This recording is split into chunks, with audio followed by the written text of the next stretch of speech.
Cross Politic begins in 3, 2, 1. I'm a heart that breaks for a dying city. Stop cursing your future. Is not true. For all intents and purposes, I am a woman. No government, no political system has ultimate supremacy. Jesus is King of Kings, and it's about time our nation returned in humble submission to his lordship. You are not protecting women. You are authorizing the destruction of 500,000 little women every year. I didn't start it. But, sir, with all due respect, that's the argument of a 5-year-old. I didn't start it. Right, when the Spirit comes upon people, they go to war. They go to battle, and the enemies of God are driven back, and they're slaughtered. You are listening to Cross Politic with Gabe Resch, the Waterboy, Pastor Toby Sumter, and the Chocolate Knox. Hello, y'all. Welcome to Cross Politic, man. We got a great show for you. We got Ben Kinchlow coming up on the show later. We actually got about 40 minutes with him. So our last two segments. That's a must interview. Stick around for that. But before we get there, we just really appreciate all our listeners who've signed up for our Cross Politic membership this last month. And if you continue to do that during this month, you get a free T-shirt. We're out of bumper magnets. Oh, we are. I'm sorry. I'm looking at a stack of them over here. What are you talking about? Never mind. We might have a couple more. There's a couple more. So it's while supplies last. If you sign up for a membership and T-shirt that we don't sell in the store, from $10 to $100, please. We'd love to. We'll email you, get your T-shirt and size. Big thanks to everybody that's been signing up. It's a huge help. We're able to do some more promotion for our shows. We're trying to get word out there. We're trying to get more interviews, and every bit helps. And we are really, really grateful. And related to those interviews, I have been emailing back and forth with Vice President Mike Pence's scheduler. Ooh. And so tag him on Twitter. Someone already did it. I retweeted that. You see that? Someone already did. So tag Mike Pence on Twitter to get him. VP Pence. Yo, VP. Mike. I mean, Mr. President, Vice President, sir. Could you come get on him to come on our show. I have the attention of a scheduler, but that doesn't mean we're ever going to get him on the show. But it'd be totally sweet. And we got some pretty sweet shows coming up. We do. I don't know if I'm even allowed to say, but I mean, I'm excited. You gave us the calendar for the new year, and there's some. And we're going to be hitting topics like international missions. So some church mission work. I was happy to have Ben Kinchlow on. I know. Are you kidding me? Oh yeah. Wow. Black Yellow Dogs. Look, just go now and get his book. Just even do before it. you listen to the interview. That's right. Just pause. Amazon.com. Ben Kinchlow, Black Yellow Dog. It'll change your life, man. Oh yeah. So much I didn't know. Hey, I was going to give a little shout out. I know you're going to do some news on Australia, but you know what? It reminded me. I met a few weeks ago some of our listeners from Tasmania. Did you know that? That is crazy. Where were you at? I was at the CREC council meeting in Florida. Wow. And so it's every 3 years, all the churches and the Community Reformed Evangelical churches get together and for council, and we have some brothers visiting from Tasmania. Wow. Too bad things are getting worse. But is that a place where we go vacation? Can you vacation in Tasmania? Sure. Right? I mean, it's actually warm there right now. Oh, probably sounding good. Southern Hemisphere. So shout out to the brothers in Tasmania. They said they listened to our show like with their families. Awesome. Well, hey man, Tasmania. And we're sorry about Gabe. We're sorry about Gabe. Forgive us. We try. Wow, praise God for that though. That was it was encouraging and exciting to hear what the Lord's doing there, and there's some rough days for the Christians in Australia. Yeah. Right. So just this past last week, the votes came in from as I understand Australian politics. You guys can correct me, please. The votes came in from the citizens to vote to legalize same-sex marriage in Australia, and then they have got to have a House vote on it. So the House vote happened this week. So the citizenry and vote, it was confirmed. And it was confirmed. And one of our listeners, Andy, sent us there's a picture of the House voting on it. And apparently how the House votes on it is you go sit on the side of the room that has yes, and you go sit on the side of the room that has no. Oh, I like that. Yeah. And so you sit, and the picture he sent us was there's two representatives on the no side of the room and everybody else on the yes side. Let me tell you something. I would hang that picture up in every place I could. Remember these folks. Yeah, those two people. And here's what's crooked about it. The guy who tweeted that said, "This is what it looks like to sit on the wrong side of history." Oh, yeah. Maybe he hadn't read the Bible. Yeah. Maybe he hadn't read how this thing ends. Right. He might have. He never heard about Athanasius against the world. What? Contra Mundum? What? Well, to be fair, because I don't know exactly if he's tweeting his context. Oh, he might be in support. Right. He might be in support. I just. But a lot of times that language is used to describe, like, get on the America. Get on the bus, y'all. Yeah. We're moving forward with this transgender perversion and homosexual perversion, and this is the way of the future. We need to be praying for our brothers over there. Yeah. But related to that, we also, in this awkward irony, what's going on in the U.S., before the Supreme Court this week is the Colorado cake baking case. I got a little clip I want to play you guys, and then we'll get into it. Like any couple getting married, we had 1 million details to finalize. No, On this particular day, it was special to us. No, not like any couple getting married. No. Time out. No. I'm not even going to give you the honor of saying that comment without stopping you. No, you're not like any couple getting married. David, what do you really think? This is what unfruitful sounds like. For real. We had a binder full of ideas. They said that they were here to look for wedding cakes. As soon as we sat down with the owner, he asked who the cake was for. They were sitting at our wedding desk. How dare he assume her gender? Book open with wedding pictures in front of him. We told him it was for us. Right away, I knew that it's not a cake that I would be able to create for them. Told them, sorry guys, I don't do cakes for same-sex weddings. So that's just a little clip. That's Jack. That's Jack, right? I don't know his last name. The owner of the cake bacon shop in Colorado. Yeah. And so the gay couple comes in. He's never served them before.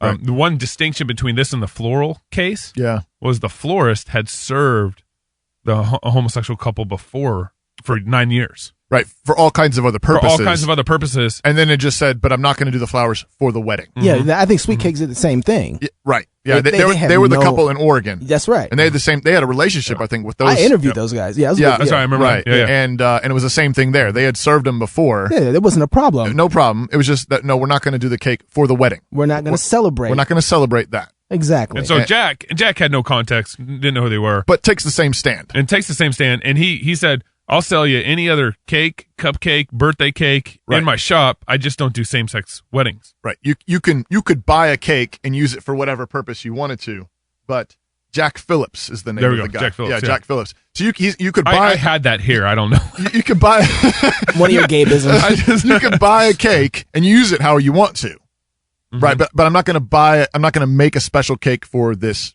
purpose. And it's before the Supreme Court. This is before the Supreme Court this week. The other point I wanted to bring up about this what's interesting about this whole case is that he had a thriving business. He had about 10 employees that worked for him. He's super artistic and creative. And now, because Colorado says you have to do same-sex wedding cakes, he just doesn't do weddings anymore. So he lost about 60% of his business in that decision. He's down to 4 employees now. So this is what, forcing people looks like. Yeah. You lose business. This gay couple hadn't lost a damn thing, and here he's lost 6 jobs, 60% of his business. I mean, it's incredible.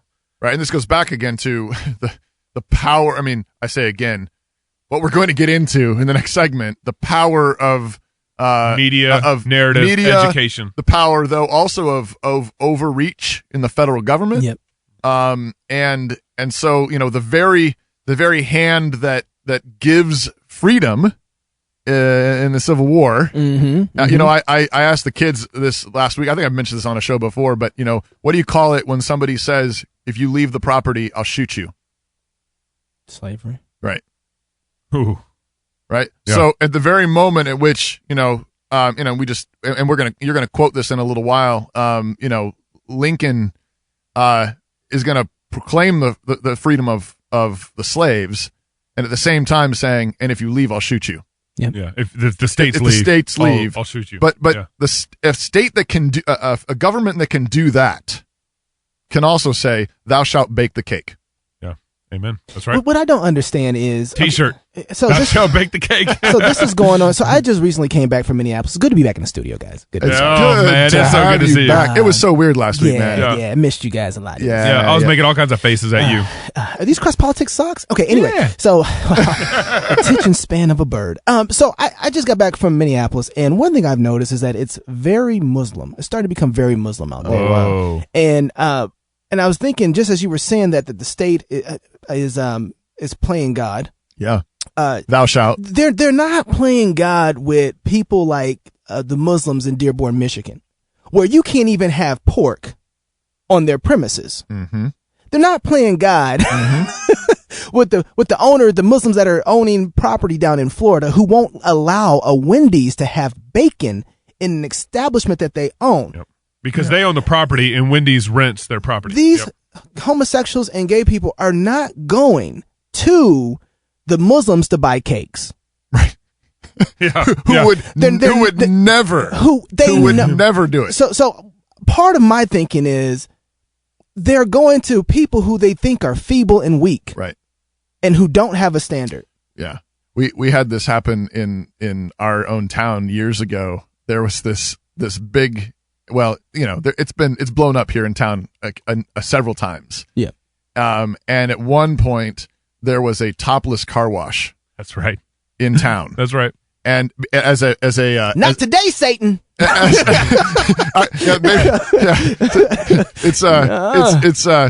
It's 30 degrees outside right now. But there actually had passed a city ordinance passed, I think, that required, that prohibited that. Women had to wear, and so there was this hippie movement of we can do what we want to do.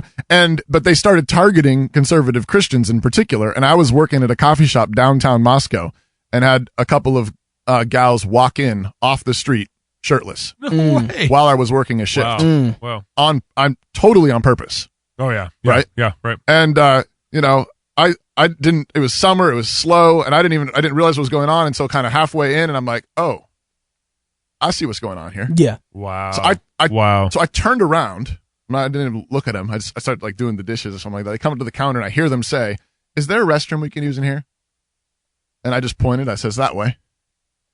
And then they went to use the restroom and then they left. Wow. But I'm pretty darn sure the owners of that coffee shop were Christians. They knew we were Christians. Yep. They were looking for a fight. Yep. And then wow. And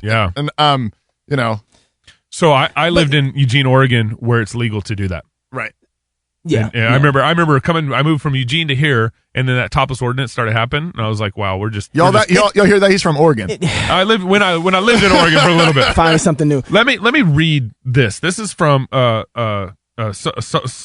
Justice Sotomayor. There you go. How about that? And this is. Right. Do you hear that? Wow. This is the end of her presentation. I think from yesterday. Okay. This is the Supreme Court. This is the Supreme Court hearing the case. They're talking about it now. Yes. They're chatting about it now. She says to the council, "The problem is that America's reaction to mixed marriages and to race didn't change on its own. It changed because we had public accommodation laws that forced people to do things that many claimed were against their expressive rights and against their religious rights." That is a lie from the pit of hell. Who was forcing who on the Jim Crow laws? Right? We're going to hear about this in just a minute. We're going to hear about this in just a minute. Yeah. Who's been forcing, what organization has been forcing segregation in America? Right. Well, and the issue is on what basis and then how you go about it. Yeah. And so you have people who are working for freedom and also recognize that it takes time. Yeah. And then you also have people that who put a gun to someone's head and say, "Thou shalt." Mm-hmm. Yeah. But ultimately, fundamentally, this goes back to what's the nature of the world and what's the nature of man. Yeah. Because if we are just the process of molecules and matter, if we're just blind chance and it's a materialistic universe, then might makes right. The way things happen is things die. That's how progress happens, right? Yeah. The survival of the fittest. Right. And so it's she's speaking the logic of Darwin. Right. That's the logic of Darwin. That's her God. Is what you have to do is you have to make it happen. Yep. But if you believe that we're made in the image of God and that grace is real then that's not what actually gives progress. What brings progress is the Holy Spirit, the gospel, grace. That's what gives progress. And the holy laws of God's word. Right. Like Ben will be talking about here. Right, absolutely. Yeah. But that's what we're up against. It's Darwin versus Jesus.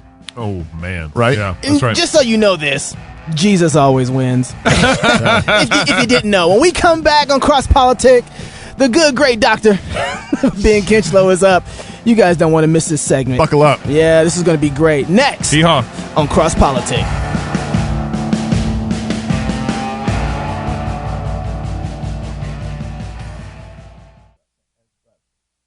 For 21 years and counting, New St. Andrews College has sought to obey Christ's Great Commission to disciple nations and build him a house, not just in Jerusalem, but throughout the world. Not with stones and mortar, but with living stones. We build and fight. This is the task of a Christian liberal arts college, to equip students with the tools to build and fight. And this is our joyful task as we seek to graduate leaders who shape culture through wise and victorious living. To learn more, check us out online at nsa.edu/explore.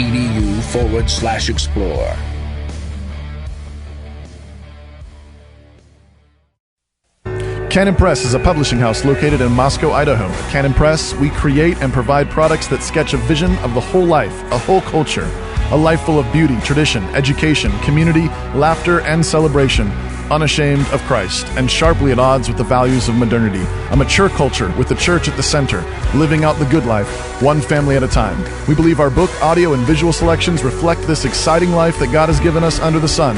As the wisest man said, go eat your bread with joy and drink your wine with a merry heart, for God has already accepted your works. CanonPress.com.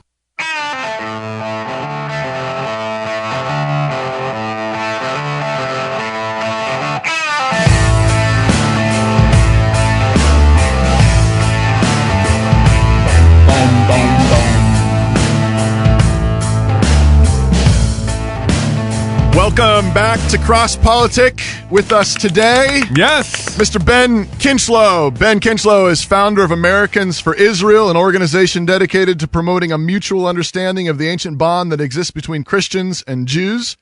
Mr. Kinchlow also serves as co-host of Front Page Jerusalem, a comprehensive news and commentary radio program featuring top newsmakers in the U.S. and Israel. And Ben Kinchlow is the author of the book, Black Yellow Dogs, The Most Dangerous Citizen is Not Armed But Uninformed. Mr. Kinchlow, it's good to have you on the show today. Well, thank you, gentlemen. It's a pleasure to be with you. Thank you for risking your program and having me on. Obviously, you don't listen to the show very much. Now, hold on real quick. Ben, what else do you do? Toby introduced you a little bit, but I think you're doing some other things right now, too.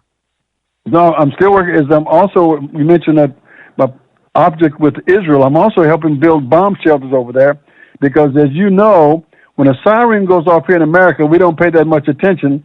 But when a siren goes off there in Israel, it's because they have launched rocket attacks against the civilian population.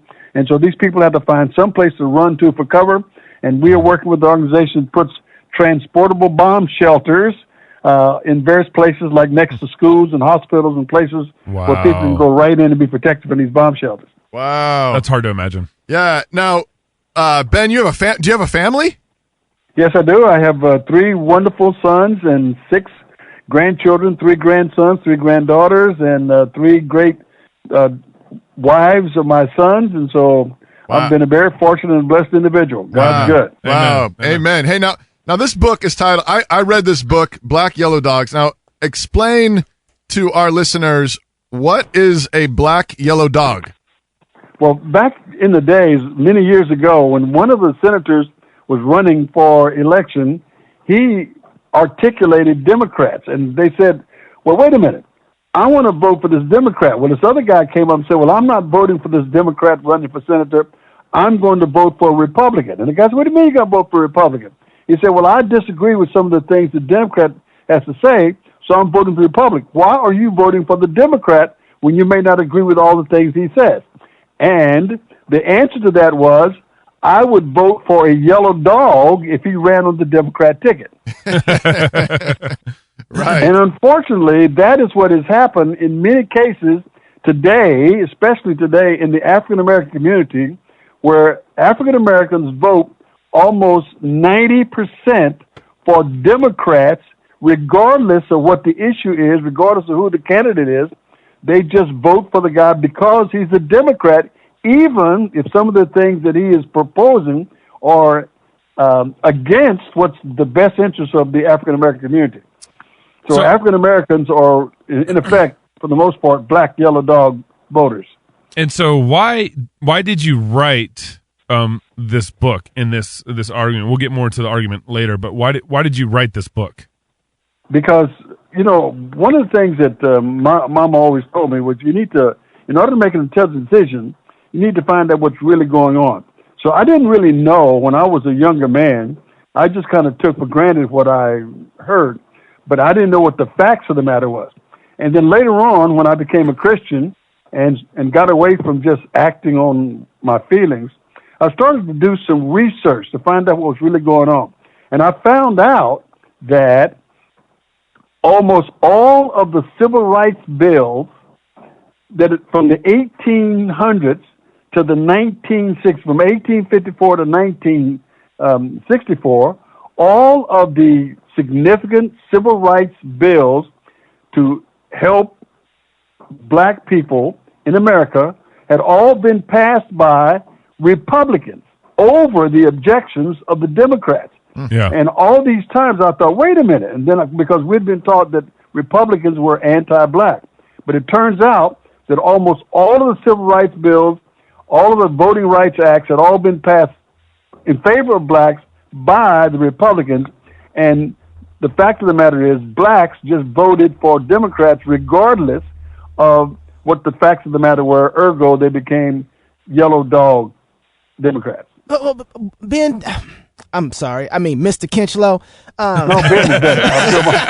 Yeah, but I think you're talking about my dad if you call me Mr. Kinchlow. Well, you don't know my mama. If I call you Ben, I'm gonna get a whooping.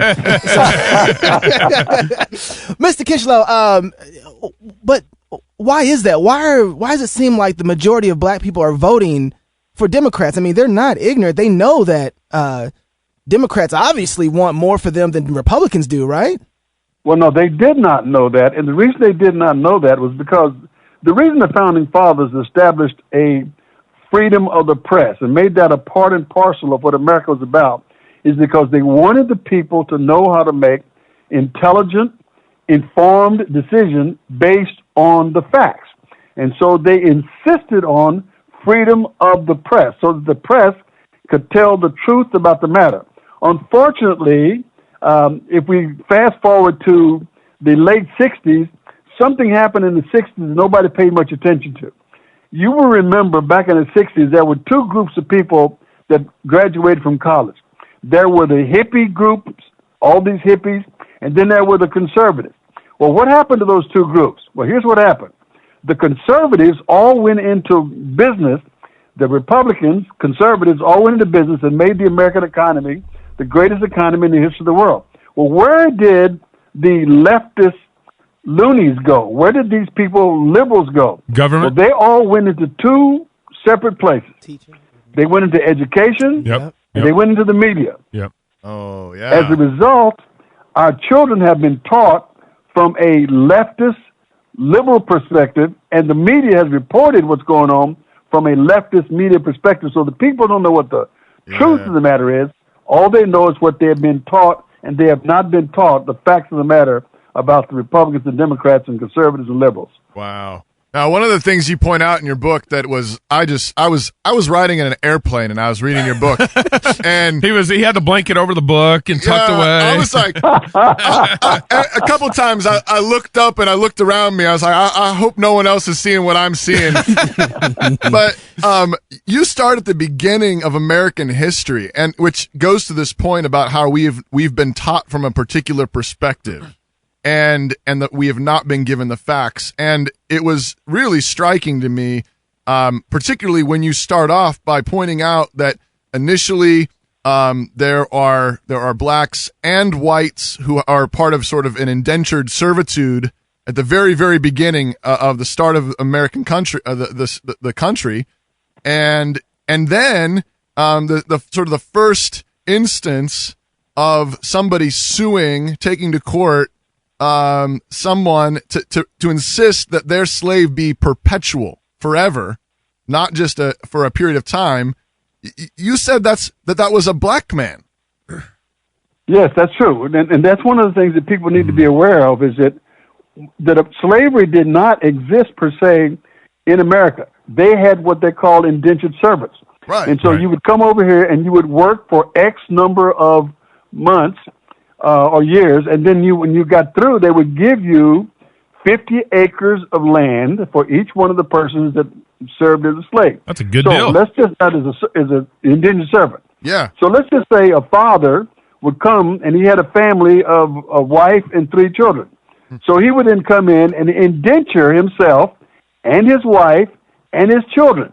So if you get wife, children, and yourself as indentured servant for X number of months or year, then when you got free, you would get 50 acres of land for each one of those persons who had served as an indentured servant. So this is how people came over from England and various countries. They came here, all of them, black and white, came here and served as indentured servants for that period of time. Then what happened was one guy got his indentured servant, and at the end of his designated period did not want to let him go, so he went to court and sued to keep this guy, saying, I didn't have this guy for an indentured period, I had him for life. Unfortunately, the court found in favor of this one guy who then became the official first slave owner in America, who brought a black guy over and made him a slave. And it turns out that the guy who did the suit was also a black guy. So the first official legal slave owner in America was a black guy. Why do we never hear this? Why? Because, as you well know, as we talked about earlier, about the fact that the media, these two people, the liberals, went into two areas, education and the media. The reason you don't hear that is because the left does not want you to know what the truth is. They want to brainwash you so you only know what they teach you. All right. And that's what happens in our schools and in our media. Yeah. So Ben, let me push back on that. Big deal. The first, at least, written case of slavery in America was a black man owning a black man. I mean, obviously, the far greater problem that it arose to was a majority of whites owning black slaves and turning it into even some chattel practices. So why does that point even matter in the first place when the greater problems arose later on? Well, if you go back and look at my book very carefully, you find out that it wasn't just this one guy.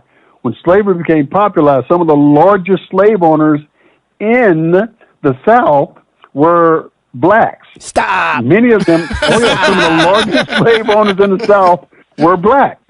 And then what happened was when the South decided it was not going to become a part of the Union, then they decided they were going to make everybody slaves in the South. And so that's why all blacks became slaves in the South, and that's why one of the primary reasons for the Civil War being fought in America. So help me understand something. So you got a black man who's making the creating a standard for slavery, but then how does it go from a black man owning another black man into just such a racial tension between white people owning slaves over against this? How does that happen? Well, we're not really sure exactly how this came about, but if you look at the official census, and I think about the 1800s thereabouts, what you'll find out it was that about 3,700 free blacks owned about 12,000 blacks. That was 1830 census there. Yeah, in the 1800s, that's about where it went. Yeah. Okay? And so as a result of that, what happened was slavery became an issue that was not easily dismissed, and Britain came on and got involved in this. And what we forget is that when the colonies declared independence from Britain and the United States, and America was born, that's when the confrontation between the Brits and Americans broke out, and blacks were citizens in every sense the term, George Washington kicked slavery out, and it wasn't until we had something called the 3/5 Clause, which held, remember about the 3/5 Clause? Yes, sir. Yeah. Very racist clause. Very racist clause. Yes, absolutely.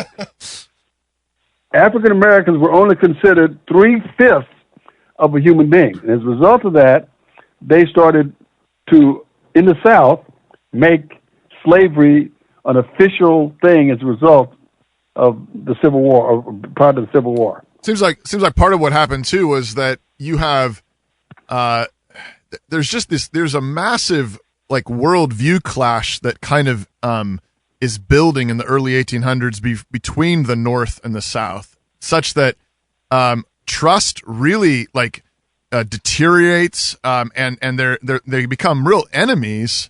And of course, there's a slave issue in the background. It's part of the problem, but there's also this massive trust issue, and such that as North and as certain kind of radical abolitionists are even kind of going violent and getting really extreme. You got John Brown shooting up a federal garrison and this kind of thing.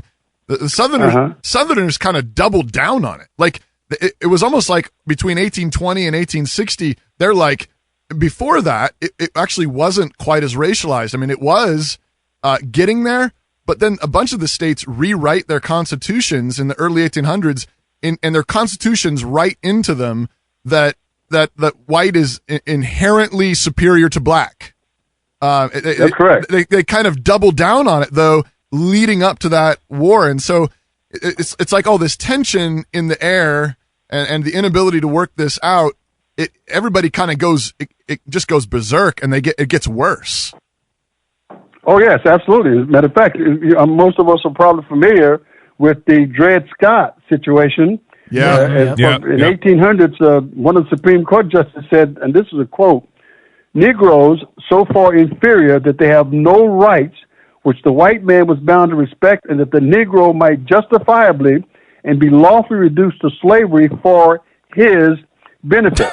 Now, that was in the Dred Scott decision. As a result of that, slavery became legalized, and that was essentially what led to the Civil War in the United States. Yeah. Well, that view, the Dred Scott view, was, I think, predominant among white politician leaders. Even Abe Lincoln expressed views along those lines. He said in, I think one of his debates was with Douglas, that I'm all in favor of the white race being the superior race.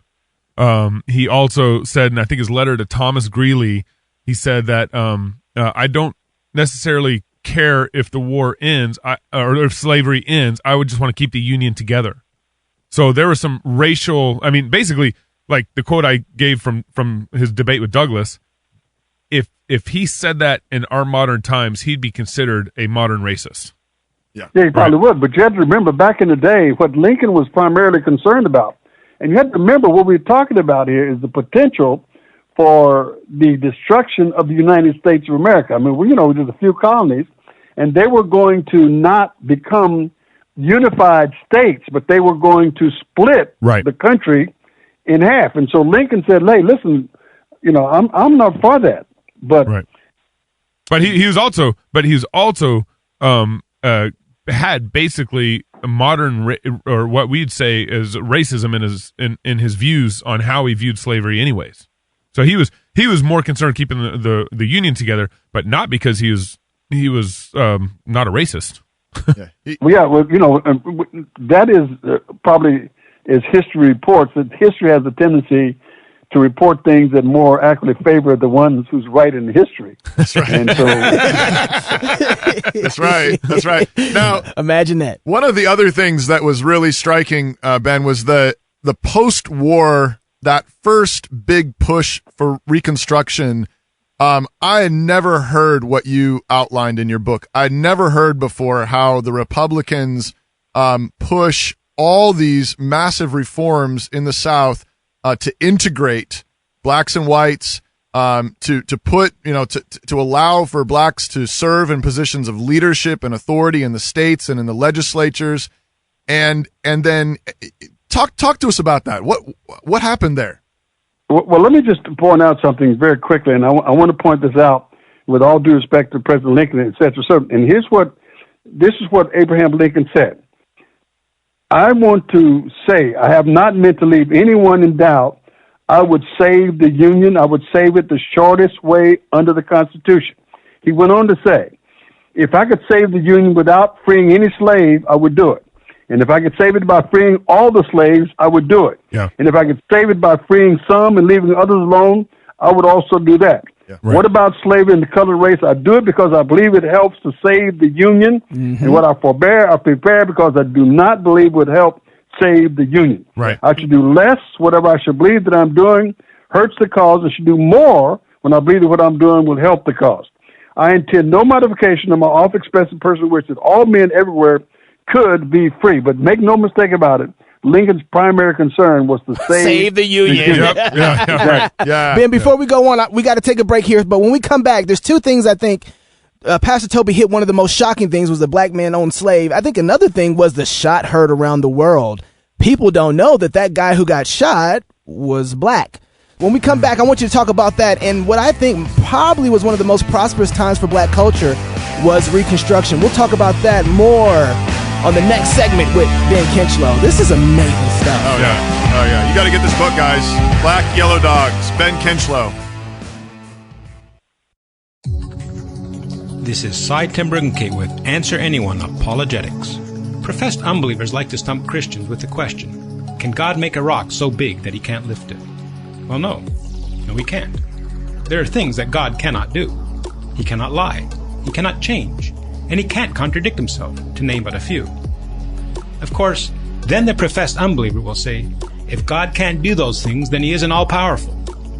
What they refuse to realize is that those things are not powers, they are weaknesses. To make a rock so big that it can't be lifted would be a logical contradiction. That would be a weakness, not a power, and is therefore something that God cannot do. Of course, they'll likely insist that in order to be omnipotent, God must be able to do the logically impossible. Then I say, okay, fine. A God who can do the logically impossible can in fact make a rock so big that he can't lift it. To which they say, aha, then there's something that your God can't do. He can't lift that rock. And I answer, no, a God who can do the logically impossible can lift a rock he can't lift. And the absurdity of their demand is exposed. When we defend our faith, stick to the true nature and character of God, and you can answer anyone. For more apologetic answers, visit AnswerAnyone.com.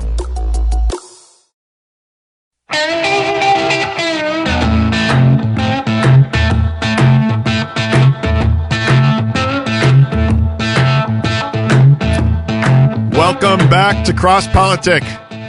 Woo! I hope everybody's on Amazon right now buying the book. Yeah, it's absolutely it's hot in here. Yeah. This is good stuff, and this is important stuff. So, Chocolate raised a couple of things right before the break. I'm gonna come back to my question real quick, and then we do need to talk about the shot heard around the world. Yeah, that was just one of the most shocking things. That was really cool. Yeah. But you were bringing up Reconstruction, and this is what I wanted to get you to talk about, Ben. Is okay. The war ends. It's the bloodiest war in American history. It's this massive mess. All these tensions, and the Reconstruction begins. And I had never heard before what you outlined. What happened in the first 20 years after the war? Well, if you remember that the war ended when the South gave up or surrendered to the North. Woo! But what happened was... You can't say that. The South is listening, Ben. I'm from Texas, man. Ooh, man, the War of Northern Aggression. Come on, man. All right, anyway, go ahead. Go. Well, in 1875, the Civil Rights Act was passed by an outgoing Republican majority because in 1874, the Democrats, this is after the war, Emancipation Proclamation, all this kind of stuff, the Democrats then regained control of Congress. And when they did, they instituted this thing called the Black Codes. And then when they got the Black Codes, they had executive orders.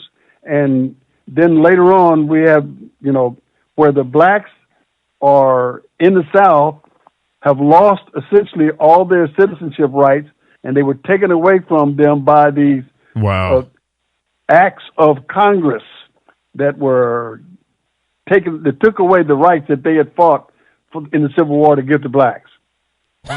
Yeah, so I'm looking at a page here, page 52, 51, 52, chapter 7, called "Moving On," and you're outlining some of the stuff that they did as the Republican Congress, extends registration of voters to blacks. The new state constitutions provide for black male suffrage, ratification of the 14th Amendment.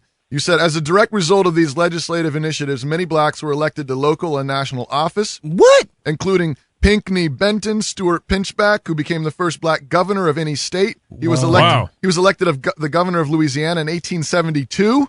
You must got that wrong. No, man. 1872. 1972, right? No. Oh, okay. At the national level, black office holders, Republicans all include Republicans. What era is? Okay. Joseph Rainey, South Carolina, first black member of the U.S. House of Representatives. Blanche Kelso Bruce, Mississippi Senate, first black to preside over a Senate session. Bruce received 11 votes for vice president at the Republican Convention in 1888. Hiram Revels, Mississippi Senate. Robert Brown Elliott, South Carolina House. Interesting sidebar: 3 African Americans have presided over Republican national conventions. Congressman John Roy Lynch, 1884, RNC Chicago. 1884. Yeah. Senator Edward Brooke, 1968, RNC Miami. Congressman J.C. Watts Jr., 2000, RNC Philadelphia. Yep. Wow.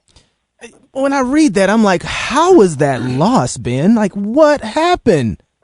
Well, remember, and we have to, you have to look at history. The reason that we have history, supposedly, is so that we can understand the truth of what happened in our past, so that we don't make mistakes not only in our everyday decisions, but we understand what our past is based on. The 13th Amendment to the Constitution of the United States abolished slavery. The 14th Amendment granted citizenship to blacks. The 15th Amendment, these are amendments of the Constitution, right? Yeah. Mm-hmm. Granted voting rights to black men. Not black women, just black men. Well, wait, what year was that? Then, what year was that when they had voting rights? When the 15th Amendment was passed. I'll Google it. The Civil Rights Act of 1866 guaranteed equal rights.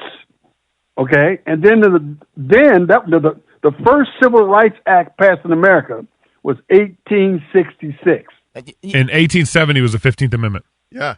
1870. Yeah. You guys are missing it by 100 years, right? No. It wasn't 1970. It was 1870. Oh, okay. So there was exactly. But here's what we need to remember. The reason that we did not progress as far as it was intended was because something called Redeemer government took over in the South at the end of the Civil War, and these Redeemer governments were all Democrats, and they appointed a sympathetic Supreme Court which ignored or overturned every single civil rights guaranteed to blacks by the Constitution that had been amended. Wow. So that's how powerful the Supreme Court is in America. This is what the Founding Fathers had in mind. They wanted to make sure that we understood something, that we were not to be ruled by anybody. Have you ever stopped to think why we have senators and congressmen? Representatives. And why they only have, To represent us. Exactly. 2 years for the congressman. Why just 2 years? We don't trust them. Why just 2 years? Because diapers stink after a long time. Because they are our representatives, and they have to come home every 2 years and ask for our permission to go back to continue to represent us. Right. Mm-hmm. The senators have to come home every 6 years to get that permission. The president is restricted to 2 terms, 8 years maximum. That's all he can serve. And everybody has to pass, if they pass laws, the Supreme Court is to say, wait a minute, these things are not in law with the Constitution, or not in line with the Constitution. Yep. So what has happened over the years is we have forgotten that, And as a result of that, we have now put people in power who are making decisions that profit them and not us. So Ben, when the Republicans got, I guess, back in control, late 1800s, no, it was Democrats. It was Democrats. So Democrats got back in control, and then there's another period of thriving for the black culture, the black, I guess, kind of even economy. David Chalk brought this up to me that at one point there was even like Black Wall Street going on in Florida and I think even Oklahoma. Yeah, there was a lot of absolutely. Now this wasn't in the 1800s. Now this right. We're climbing in the early 1900s. So basically, we have this kind of decline in the late 1800s, and then you kind of have this rebirth of, I guess, black society in the early 1900s. When they're kind of marginalized, and then they kind of start thriving kind of on their own. Like the black community sort of start working hard and like producing, and you got the work of Booker T. Washington and the Tuskegee Institute and these folks so they're trying to thrive even in the midst of some of these democratic legislation. Yes, exactly. Well, see, one of the things that sometimes that what blacks have been, or what people have been taught, is somehow, and this is why today we have the kind of government situation we have today, is because people have been taught that blacks could not make it on their own without government assistance. Right. Yep. And those things that you're talking about were proof positive that blacks could make it in business and in education and all the areas, science included, if they were given the opportunity to participate. Right. And even when there's and places they proved that. Yeah, and there's places that even when they weren't given the opportunity, they created their own from their own blood, sweat, and tears. Well, that's what I mean. Yeah. They proved that they could make it, and they've made it without civil rights. So the black millionaire, or the black successful people were successful by dealing with blacks, and blacks dealt with blacks, and they were inordinately successful. Now, Bennett, you did such a good job in this book that I was, you convinced me so well that when you finally get to the end and you say, so like, what happened? Like, what, you point to a couple of these moments where Democrat president kind of helps the unions, helps the blacks with the union and so on. And so there's a couple of these like moments where the Democrats do some small things and you say, it looks like that's where the switch happened. And yet I was still left kind of thinking, given the history, given all of it, like, how did that happen really? I mean, why have the blacks, the community, why has it not woken up and said, why are we doing this? Why are we continuing to go along like this big block with the Democrats who don't even stand for what we believe in? They're pro-abortion. They're pro-homosexuality. They do treat the black community in many ways like they can't succeed unless the government helps them. Well, let me ask you a question. Why do you think that the founding fathers put together and made part of our constitutional rights freedom of the press? Why do you think they did that? They did that so that we could get the facts, like you said. So they anticipated that the truth of the matter would be told. Mm-hmm. Yeah. Unfortunately, as we pointed out, in the 60s, the media took on a leftist-leaning situation, which turned away from printing the facts of the matter and started printing what is essentially leftist propaganda. Conservative, for example, if you hear the word conservative or liberal, do you know at one time who the conservatives in America were? Yeah, the racist Democrats. Exactly. And now, who are the conservatives in America? Well, the Republicans, sort of. That's what they're called. And why are they called conservatives? Because they want people to think that we're talking about racist, anti-black people who are conservatives. And why do you think 90% of blacks vote for liberals as opposed to conservatives? Well, because they know that the liberals actually care about people. Yeah, right. But it sounds that way. Yeah. That's the rhetoric of it, is that means freedom. So Ben, as you look right now, knowing what you know and seeing the changes happen, oh man, there's so much to talk to you about. I know we don't have the time, but just to jump ahead a little bit, what is the state of the black culture today from your perspective? Well, I don't believe that religion is a God concept, because God talked about religion in the Bible 6 times, and of those 6 references, 5 of them were negative. So even God don't like religion. The problem with the African American community is we have been led to believe that what we're talking about are religious concepts. We're not talking about religion. We're talking about the concepts that the founding fathers put into effect.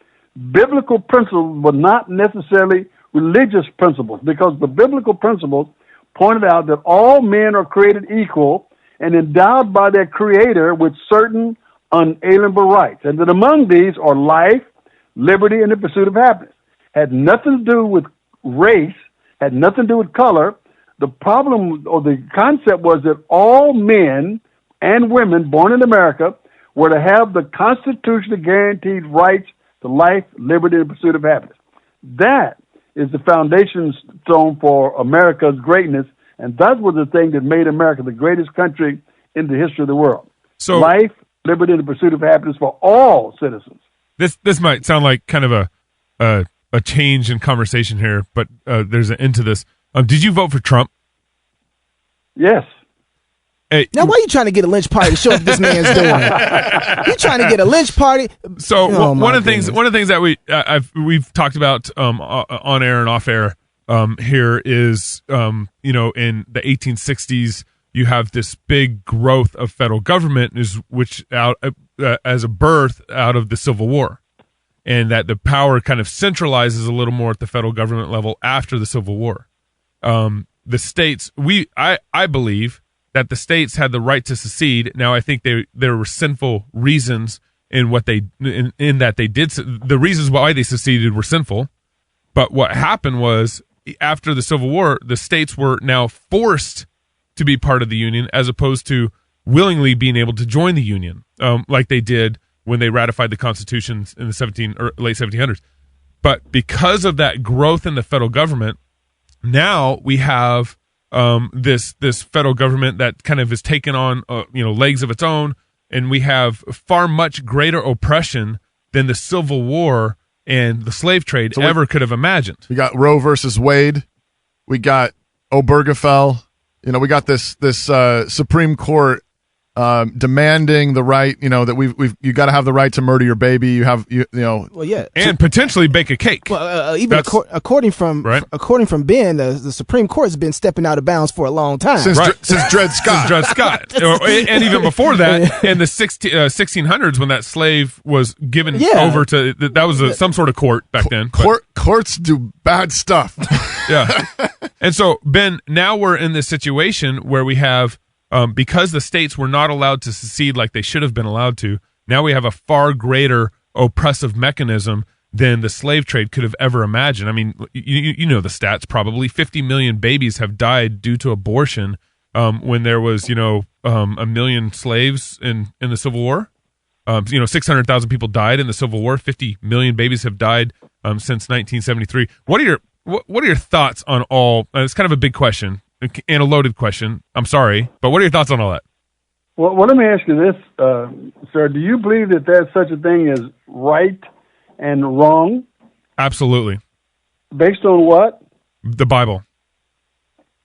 So if you take the Bible and the biblical precepts out of society, where no longer people abiding by the biblical precepts, not religious precepts, but biblical precepts, what kind of status of right and wrong do you have in a society?